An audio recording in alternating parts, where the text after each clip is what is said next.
you knew you wanted to be an entrepreneur. Right. You had, several other positions before doing what you're doing now. How did you pick marketing? I picked marketing because if you don't know marketing and you don't sell stuff, I'm a ninth grade dropout, so I'm going to speak in real layman's terms here. If you can have the greatest product in the world, but if you don't know how to sell it, then it's just going to sit on the shelf. So I reversed engineered my success by first starting out learning marketing, right? And then I can take that marketing and I can essentially apply it to anything that I'm doing. If I want to have my own information product, if I want to write a book, if I want to create a physical product, if I want to market a service, if I want to market myself or something, now I know how to do it. For other people who want to become entrepreneurs, what kind of advice would you give them when they're first starting out? Well, I just gave 5 things in there. I think the most important is to, you got to get comfortable being in the trenches. You got to get comfortable being uncomfortable for a period of time. Living below your means, driving the crappy car, living in the crappy apartment, and save. Just because you had a good month and you made more than you ever made doesn't mean you should go out and buy a brand new car. These are not lessons that I was excited about hearing when I first started, but they're lessons that have been valuable to me over the years, right? Also, focus, right? Focus. If you're doing something, see it through until you're successful with it. If there's other people who are successful with something and you're not yet, it's not the thing that's the problem. It's that you're not doing something you're not doing it right? So stay with it and focus and put 20% more focus. Put 20% more of your magic juice on it until it's successful before you walk away. Don't be the entrepreneur who walked away 5 minutes before the miracle happened. Mm-hmm. So what kind of rituals do you have that you think made you successful? What do you do every day to get you where you're at today? Yeah, I think there's been some people who have shadowed me before, and they're kind of blown away by my daily schedule because it's pretty militant. I go to bed early, I don't drink, I don't drug, so I'm not out at the bars late. I'm not out. This is my drug. This is my priority. This is not only how I support my family, but for me, my back's against the wall. I'm a ninth grade dropout. I'm a guy who had no other options.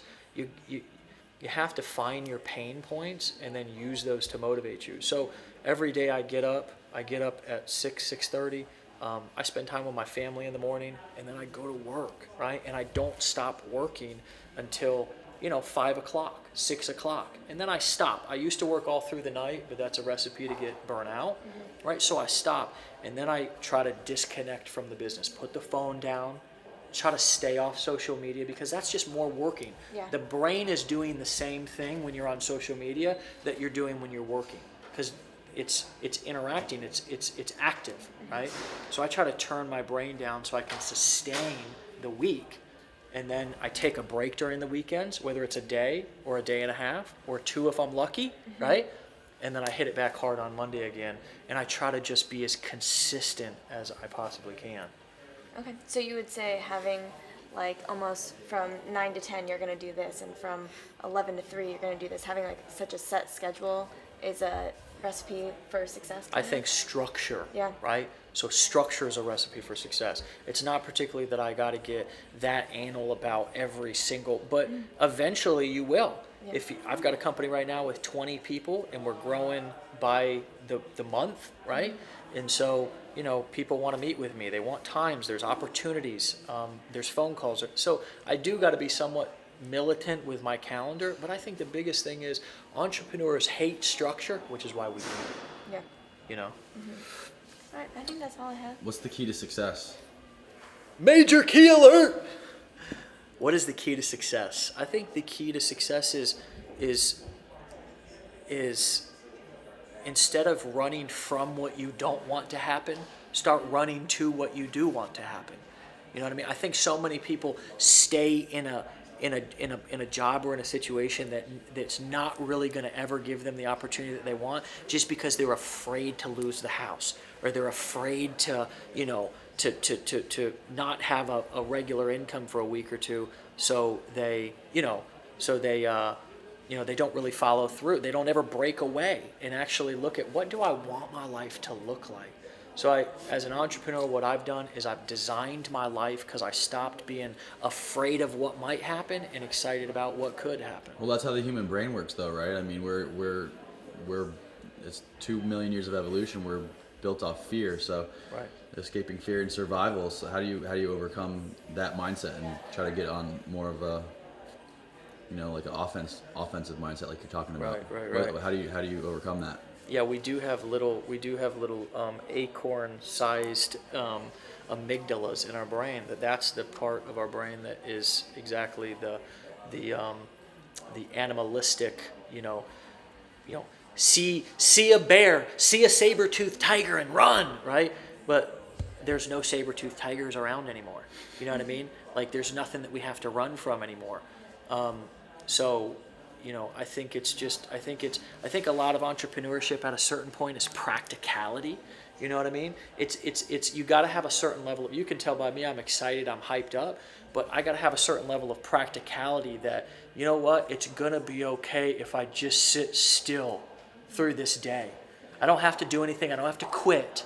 Just let me not make any major decisions today, right? That's a practical approach to dealing with fear. I'm really afraid right now. Solution, I'm not going to do anything about it because I'm acting out of fear.